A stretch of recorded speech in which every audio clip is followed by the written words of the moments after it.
very much, Matter Generally Evaluated. Again, if you have trouble transporting your stuff,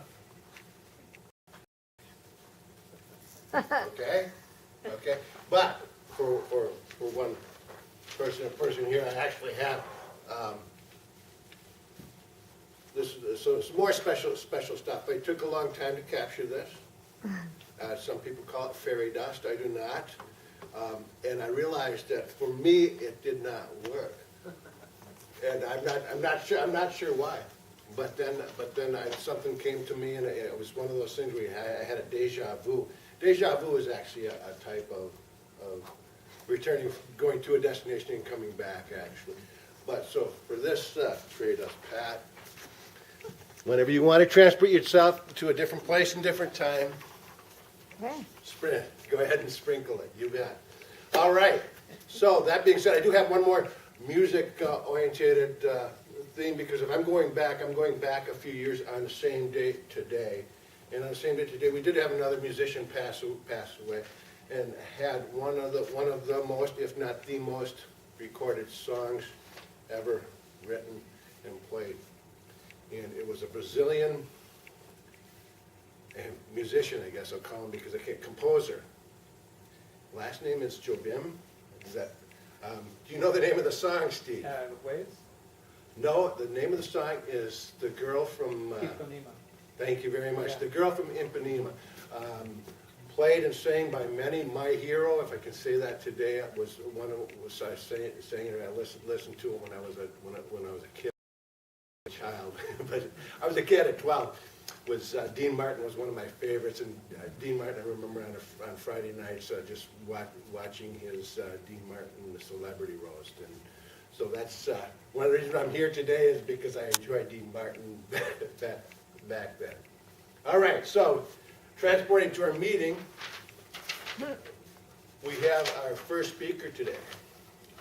Our first speaker today, Anna, wants you to prepare yourselves for time travel to the late 1800s during the time of British India.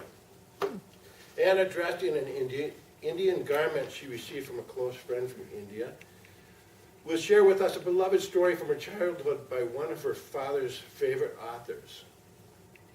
The characters and lessons can apply to us today as we find courage to face adversity and curiosity to, as the Mongoose motto goes, run and find out what our unique contribution could be to this world around us. From Project One, The Folk's Tale, in the Storytelling Manual, please welcome Anna. Thank you. With the Rudyard Kipling story, Rikki Tikki Tavi.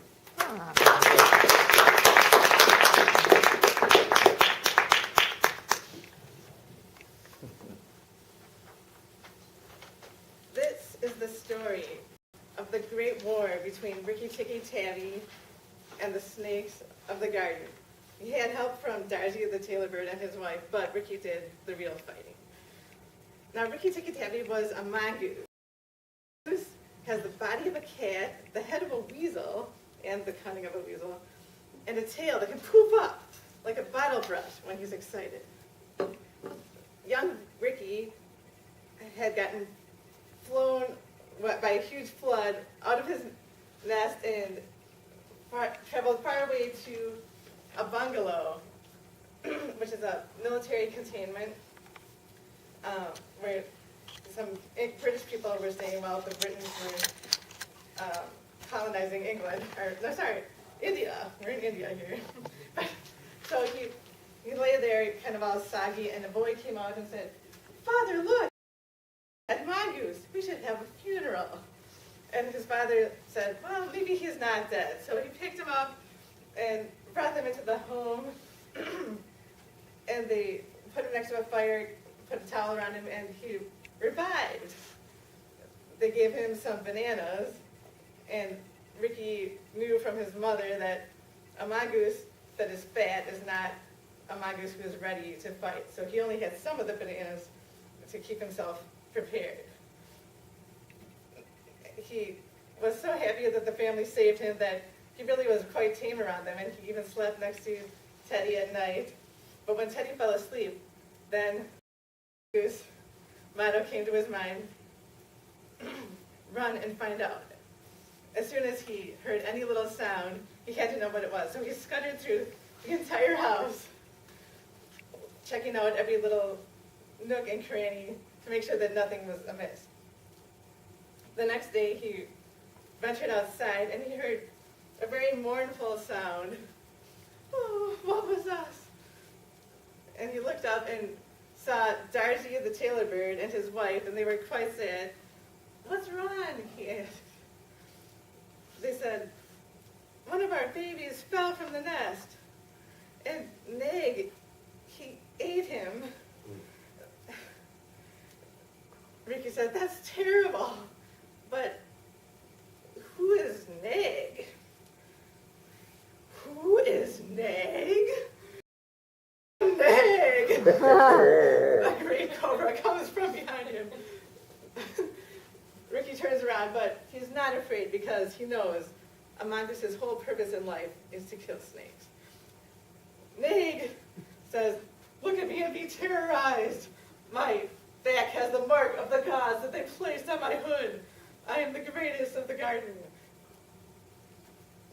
And Ricky was still not very fazed by him, but in Nag's head, he was thinking a little bit of fear because he also knew the purpose of a mongoose is to kill snakes.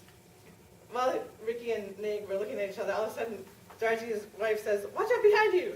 And Ricky jumped just in time because Nag, was just ready to pounce and get Ricky. How curse you, she says to the birds. I almost had him, but then they slithered away for now. Now that night, Ricky was again ready to go and find out what was going on. And this time he really did hear a sound, something over by the bathtub area. And down by the pipe where the water comes through, he heard Nag and Nagaina plotting. If we kill the humans, then the mongoose will leave. Yes, Nag says, I will go and kill them. So he was coming through the pipe. Ricky was prepared in the corner watching for him. Nag curls himself around the barrel, ready to pounce as soon as the humans woke up. Ricky knew he needed to take care of the situation, and he had to bite in just the right spot.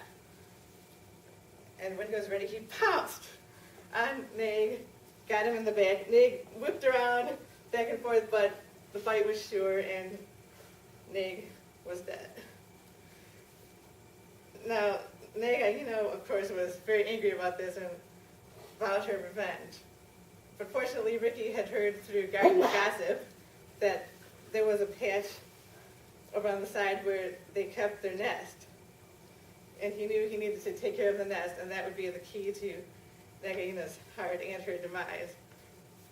But he needed a diversion, so he asked Darcy, could you pretend you're lame so that Nagaina will follow you over there and I can go and get the nest? But Darcy, because he was so excited that Ricky had killed Nag, he was still singing songs. Oh, hooray for Ricky, he saved our day. Ricky the greatest, Ricky forever. But fortunately his wife had more smarts to her, so she said, I will do it. So she was over there going, oh, I broke my wing. I cannot move. And Nagaina said, well, you who told Ricky I was there behind him, you picked a terrible day to pretend that you were lame. To be lame. And she followed her off to the side while Ricky went to the nest. He saw all the babies in the leather egg shells that they were in. First he felt a little mercy for them because they were babies, but he realized they will become killers. So he destroyed them, all except one, because as soon as he got to the last one, he heard from Darcy's wife, Ricky, come quick! Nagaina is going for the humans! So he brought the egg in his mouth, went to the house, and Nagaina was there, staring at the humans, ready to pounce on Teddy. But then Ricky said, Nagaina, I have something of yours. Look, I had the last of your eggs. And with that, she turned her head. No, my eggs! And so Ricky's family fortunately got out of the way of the snake. Nagaina went after Ricky. He stepped away from the egg, grabbed it in her mouth, and went straight down the snake hole. And Ricky followed her. Well, the birds saw all this happen, and nothing happened for a while, and they began to mourn again. Woe was us!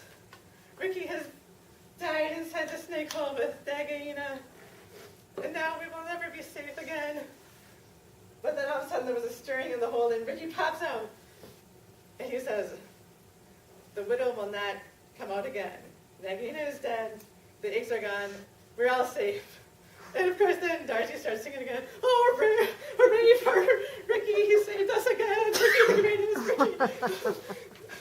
Ricky." But Ricky did not have time to feel too proud about himself because he knew he still had to be ready to protect the garden. And he did, with tooth and claw and jump and bite. He kept the garden safe, and no snake dared show his head inside the walls. Mr. Johnson.